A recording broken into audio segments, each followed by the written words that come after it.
좋아요, 구독! 자, 눈물의 여왕도 지난번에 리뷰를 했었죠. 2화까지 보고 리뷰를 진행했었습니다. 그때 제가 뭐라고 했냐. 박지은 작가라는 분이 이 시청자를 쥐고 흔드는 것 같다. 시청자가 뭘 좋아하는지 제대로 파악하고 있다. 이런 말씀을 드렸어요. 시한부라든지, 이혼이라든지, 기업이라든지, 재벌이라든지, 이런 소재들을 너무 잘 사용해가지고 클리셰가 범벅이긴 한데 그런 것들을 잘 이용하고 있다라는 말씀을 드렸고요. 그리고 대박 날 것 같다. 그런 얘기를 했었죠. 대박 났죠? 또 맞췄습니다. 저만 따라오세요. 대박 났어요. 그럴 줄 알았어. 이 불량식품 같은 맛이 정말 맛있거든. 짜릿하거든. 그리고 김정란 배우가 하드캐리 했다라는 얘기를 했었는데 김정란 배우 하드캐리에서 요즘에 인터뷰도 많이 나오시더라고요. 좋은 상종가를 보여주고 있습니다. 대체로 맞아떨어졌던 것 같습니다. 자, 전체적인 내용 여러분들 다 보셨겠지만 한 번 더 상기시켜 드리도록 하겠습니다. 이혼할 것만 같았던 이제 두 사람이 있었는데 이제 홍혜인이 시한부 판정을 받게 되면서 다시 사랑을 하게 되고 치료를 위해 애쓰는 한편 퀸즈그룹은 윤은성과 모슬이 모자에게 넘어가게 되면서 경영권도 되찾는다라는 내용이 바로 이 눈물의 여왕 되겠습니다. 그러니까 초중반부터 두 파트로 나눠지죠. 하나는 백현우와 홍혜인의 관계 회복 및 이 불치병 치료 전개가 펼쳐지고요. 그리고 하나는 모슬이와 윤은성의 실체와 그리고 퀸즈그룹을 장악해 나가는 과정이 그려집니다. 그래서 퀸즈그룹을 다시 되찾는 과정이 펼쳐지게 되죠. 투트랙으로 가는 드라마였습니다. 자, 저는 다 보고 나서 어땠냐면요. 뭐 인스타에 엔딩 논란이 굉장히 많이 뜨는 걸로 알고 있어요. 근데 뭐 그런 걸 차치하고 일단 전체적으로 봐야죠. 1화부터 10 몇 화까지는 재밌게 봤거든. 그래서 그래도 재밌는 작품이었다로 얘기를 할 수 있을 것 같고요. 뒤에 부분은 좀 아쉬웠다. 라는 이야기를 할 수 있을 것 같아요. 그러니까 그래프로 보자면 이렇게 가다가 이렇게 내려앉은 꼴이야. 산을 이룬 거죠. 위로 올라갔다는 게 어디야. 위로 올라가지 못하는, 그러니까 아까 방금 얘기했던 나의 해피엔드나, 하이드 같은 경우는 쭉 갔거든요. 근데 눈물의 여왕은 이렇게 됐다. 그런 작품이었다. 좋았던 점부터 말씀을 드리도록 하겠습니다. 좋았던 점으로는요. 가족 드라마로 갔다는 게 전 좋았어요. 그러니까 처음 시작할 때만 해도 이 백현우와 홍혜인 이외의 캐릭터들은 다 소비될 것 같았어. 소모품인 것 같았어. 왜냐면은 김수현이고 김지원이잖아. 그래서 저는 당연히 이 둘의 러브스토리로 갈 줄 알았고 다른 가족들은 그냥 사이드인 줄 알았어. 그런데 이 퀸즈 그룹이 이 빌런들한테 넘어가게 되면서 이 가족 중심의 이야기를 이끌어낸다는 점에서 굉장히 좋았습니다. 원래 이런 드라마들은 예측하기로는 둘이서만 하는 걸로 갔었어야 되는데 사실 저는 좀 의아했거든요. 왜냐면 1화 만에 시한부라는 걸 알게 되었고 이혼하지 않을 걸도 대충 알게 되잖아요. 다들. 그래서 16화를 도대체 어떻게 끌어갈 것인가. 도깨비처럼 계속 칼을 뽑을 것인가 말 것인가 뽑을 것인가 말 것인가 계속 이런 식으로 끌고 갈까? 야, 16화면은 너무 긴데 라는 생각을 했었거든요. 근데 그거를 전체적인 가족 이야기로 끌고 가가지고 재미를 줬던 것 같아요. 그런 점이 되게 좋았고 이 혜인 가족과 현운의 가족이 부딪히면서 그 혜인 가족의 어떤 삶에 대한 반성 이런 것들이 되게 재밌게 그려졌죠. 백현우 아버지 부모 같은 경우는 건물주가 되면서 이제 권력을 되찾은 그런 느낌을 보여주고요. 그리고 홍범준 회장 같은 경우에는 홍범준 회장 같은 경우에는 서민 음식을 체험하는 그런 모습들이 많이 비춰졌죠. 뭐 막걸리라든지 소주라든지 뭐 라면이라든지 이런 것들 먹으면서 그런 장면들 굉장히 재밌게 보여줬고요. 그리고 혜인 엄마 같은 경우는 농촌에 적응해 나가는 모습들을 많이 보여줬죠.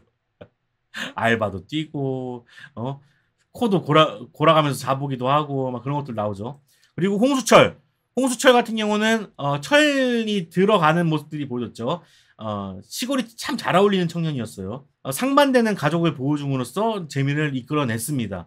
그래서 눈물의 여왕은 단순히 두 주인공만의 이야기는 아니었다라는 게 제 최종 평가였고요. 자, 그리고 두 번째 좋았던 점은 졸라 슬프다는 거야. 나는 이게 눈물의 여왕이 왜 눈물의 여왕일까 사실 아직까지도 좀 미스테리한데 왜냐면 김지현 씨가 막 많이 우는 것도 아니고 뭐 가족들이 계속 많이 우는 것도 아니고 근데 이거는 아마도 보는 사람들 보는 우리 어머니들 어머니들을 대입해서 만든 어떤 제목이 아닐까라는 생각이 드는데 어쨌든 굉장히 슬프다는 거야 이 작품이. 이게 분명 클리셰긴 한데 이 시한부라는 소재가 클리셰잖아요. 이 감정만 이입이 되면은 진짜 슬프거든. 1리터의 눈물도 그러고 세상의 중심의 사랑을 외치다도 그러고 장혁하고 전지현 나왔던 거 내 여자친구를 소개합니다 이런 것들도 이입만 되면은 진짜 눈물 그냥 한 바가지거든. 약속 그래요 맞아요. 시한부를 앞두고 있지만 다시 사랑이 싹트는 두 사람이 이제 또 그려지고 시한부인데 관계가 별로 안 좋으면은 눈물 날 일이 없어. 어차피 헤어질 사람이니까 시한부이든 말든 뭐 아내겠지만 그래도 좀 이제 그렇잖아. 근데 다시 사랑이 싹트니까 이게 되게 더 안쓰럽게 느껴지는 것 같아. 다시 사랑이 싹트니까. 특히 이 홍예인이 기억이 가물가물해지면서 펼쳐진 내용들이 나오게 되는데 이게 시간이 점프되거나 자기가 어디 갔는지 모르거나 뭐 무슨 행동을 했는지 모르거나 이 남편을 다른 사람으로 착각하는 이런 장면들. 내 머릿속 지우개거든? 내 머릿속 지우개 클리셰를 제대로 가져오는데 슬프잖아. 그리고 결혼 안 한 사람들은 어떤지 잘 모르겠는데 난 결혼했잖아. 결혼하는 사람들 입장에서 보면은 그러니까 제가 최근에 느끼는 게 그거야. 다른 죽음보다도 사별은 진짜 상상을 못 하겠어. 상상이 안 돼. 너무 슬픈 일이라고 생각하거든요. 아, 이거는 그러니까 그거를 이제 대충 알겠으니까 뭘 말만 하면은 눈물이 계속 나는 거야. 치료를 안 받겠다고 하는 것도 그렇고 막 치료 받으려고 하다가 어디로 또 사라진 것도 그렇고 컵라면 먹으면서 나 장례는 어떻게 치러줘 막 이런 얘기 하는 것도 그렇고 계속 눈물이 주룩주룩 나는 거 아니야. 옛날에 과거에는 이랬는데 저랬는데 우리 삶을 소중히 하자 하루 이틀 소중히 하자 이런 얘기 할 때마다 눈물이 왜 이렇게 나는지. 인간의 고통 중 최고가 배우자. 그러니까 이 사별은 진짜 치트키거든. 이게 진짜 너무 슬펐어. 눈물 많이 흘렸어. 자 그리고 세 번째 좋았던 점 이게 한계를 잘 준다는 거야. 제 리뷰를 항상 보시는 분들이 자꾸 오해하시는데 제가 서스펜스를 굉장히 강조를 합니다. 서스펜스 그러니까 긴장감을 말하는데 긴장감을 항상 강조하잖아요. 영화나 작품 드라마나 이런 데서 서스펜스가 없으면은 이거는 말짱 꽝이다 이런 얘기를 제가 항상 말씀을 드린단 말이죠. 그러니까 이게 서스펜스라는 게 무섭고 섬뜩하고 막 이런 것만 해당되는 게 서스펜스가 아니에요. 그러니까 가령 예를 들면은 얘예요. 얘 슈퍼맨과 아이언맨의 차이라고나 할까요? 뭐냐면 슈퍼맨은 뭔 짓을 해도 무적이잖아. 무적. 죽을 수가 없어. 죽지 않아. 얘는 100년이 돼도 지금 죽지 않잖아. 근데 아이언맨은 수트가 없으면 싸울 수가 없어. 한계가 있단 말이야. 그래서 이 한계가 분명하면은 사람들이 그걸 먼저 알고 지레 겁먹게 되는 게 서스펜스야. 그러니까 그게 액션, 스릴러, 미스테리에만 나오는 게 아니라 코미디 이런 데서도 나오는 게 서스펜스라고. 그러니까 그런 거예요. 달인에서도 달인이라는 그 개콘에 있잖아요. 뭔가를 세워 이렇게 막 세워. 핸드폰 같은 걸 막 세워. 막 세우는데 이게 떨어질 걸 알잖아. 근데 계속 그거를 세우는 그것도 코미디잖아. 코미디인데 계속 끝까지 세우는 거. 그런 긴장감. 그런 텐션 이런 게 서스펜스란 말이야. 뭐 슈퍼맨은 클리토나이트가 분명 있습니다만 예시입니다. 자, 이 작품은 한계를 분명하게 줘요. 예, 크리토나이트 알아요. 아는데 제가 예시를 든 거예요. 이 홍해인에게는 시한부라는 한계를 줍니다. 6달이라는 시간을 주게 돼요. 그러니까 얘는 죽을 걸 미리 아는 거야. 그러면 시간이 흘러가고 계속 소비될수록 사람들이 더 서스펜스가 생기죠. 얘 왜 자꾸 이런 짓을 하고 있지? 시간도 없는데? 왜 저런 데 소비를 하고 있지? 이런 서스펜스가 자기도 모르게 생기는 거야. 그리고 상대방, 백현우 입장에서도 어때? 급하죠. 다시 사랑이 싹트고 있는데 시간이 정해져 있어. 6개월밖에 안 남았단 말이야. 그런 서스펜스가 있는 거야. 그러니까 한계를 분명하게 줘버리니까 이게 사람들이 자꾸 재밌게 볼 수 있는 요소가 되는 거지. 자, 그리고 가족들한테는 이제 퀸즈라는 그룹이 있고 이 퀸즈 모슬이라는 년이 이 나쁜 년이 먹을 것 같은 게 보여지니까 얘네들이 이제 긴장하기 시작. 우리들은 먼저 알고 있잖아. 긴장하기 시작. 홍만대 회장 저거 뭐 하고 있는 거야? 지금 퀸즈는 뺏기기 시작하는데 저 멍청하게 저 가만히 앉아 있네. 이런 생각들을 하게 되는 거지. 자, 그리고 홍수철한테는 뭐가 있습니까? 아내와 아이가 있었죠. 그리고 천다혜한테는 뭐가 있었습니까? 때리는 남편이 있었죠. 이런 한계를 분명하게 준다는 거야. 목적을 분명하게 줘. 그러니까 사람들이 긴장할 만한 요소들을 확실하게 끌어내 준다는 거지. 이런 게 어떻게 보면은 사람 쥐고 흔드는 건데 이런 불량식품을 굉장히 잘 만듭니다. 이 작가가. 사실 이게 재미없어야 되는 거거든요. 다 아는 내용이니까. 근데 그 한계를 줌으로써 텐션을 준다. 이게 정말 이 눈물의 여왕의 가장 재미 포인트가 아닌가라는 생각이 드는 거죠. 남은 인생 10년도 맞아요. 비슷하죠. 자, 그런데 자, 아쉬운 점으로 가보도록 하겠습니다. 엔딩 얘기 할 거예요. 일단은 제가 정말 실망했던 부분이 뭐냐면은 이 컨셉에 대한 소멸이 있었다는 거예요. 컨셉에 대한 소멸이 뭐냐. 제가 지난 리뷰하면서 장점이라고 말했던 부분들이 다 사라져버립니다. 다 아무것도 아니야. 그냥 소재로 쓰인 거야. 아, 너무 실망이야. 첫 번째는 제가 1화, 2화에서 재밌게 느꼈던 부분은 뭐냐면은 이게 현실을 뒤집었다는 거거든요. 그러니까 가부장제가 오히려 더 많잖아요. 근데 가부장제가 아니라 가모장적인 집안에서 고군분투하는 사위 이야기를 다뤘다는 점에서 굉장히 재밌게 느껴졌단 말이야. 이걸 반대 입장으로 끌어갔다는 거지. 뭐 제사상을 사위들이 차린다든가 집안 앞에서 얘기를 못하니까 뒤에서 담배 피면서 사위들끼리 모여서 막 얘기를 한다든가 뭐 이런 것들이 많았거든요. 근데 시한부로 판명된 순간부터 이 컨셉이 소멸됩니다. 아예 없어져 버려. 1화에서 단기적으로 나왔던 소재였어요. 뒤에 2화부터 16화까지 제가 가모장으로 피해본 게 있습니까? 없단 말이지. 그런 점이 1화는 비트는 느낌이 있었는데 2화부터는 그런 느낌이 사라졌다는 거야. 그게 되게 아쉬웠고, 두 번째, 또 제가 1화에서 감명 깊게 봤던 코미디 부분 뭐냐면은 김수현 씨가 그 취해가지고 나 귀엽지 막 이거 하는 거하고, 그리고 걔를 바짝 쫓아다니는 수행원들이 있었단 말이에요. 수행원들과 김수현의 코미디가 사람의 그 어떤 심리를 녹이는데 아주 일조했는데 어느 순간부터 수행원들은 사라집니다. 고규필 씨하고 임철수 씨가 사라져요. 사라지면서 그 하나의 재미를 아예 없애버립니다. 이런 점이 너무 아까워. 그러니까 봄이 그 에이핑크의 봄이는 그래도 많이 나오게 되면서 뭔가 케미를 보여줬는데 김수현 씨와 이 고규필, 임철수의 어떤 그 수행원에 대한 케미는 없어져 버린다는 거지. 아쉬워 이런 점. 그리고 1화에서 그 보여줬던 그 김수현의 매력이 있어요. 나 귀엽지 막 이런 거 있잖아. 그 귀여운 매력이 있었단 말이야. 근데 시한부로 판명이 되면서부터 자상한 남편, 그리고 완벽한 남편, 뭐든 다 해내는 남편으로 바뀌면서 그런 그러니까 멋진 매력들은 많아졌는데 귀여운 매력이 사라져 버렸어. 그나마 귀여운 매력이라고 한다면 뭐 너구리 그 부르는 장면이라든지 뭐 그런 뭐 순댓국을 말아먹는다든지 뭐 그런 것들은 있었지만 더 나올 수 있었을 것 같은데 그건 안 사용하네. 계속 그 기업 뒤파헤치고 그리고 액션하고 뭐 이러느라고 그런 것들을 많이 없애버렸어.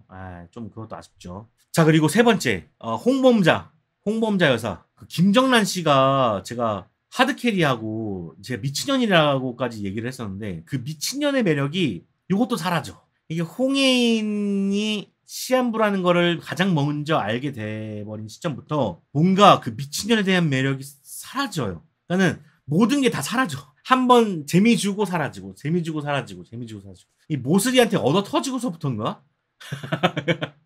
그때부터 뭔가 개기는 맛이 없어졌어.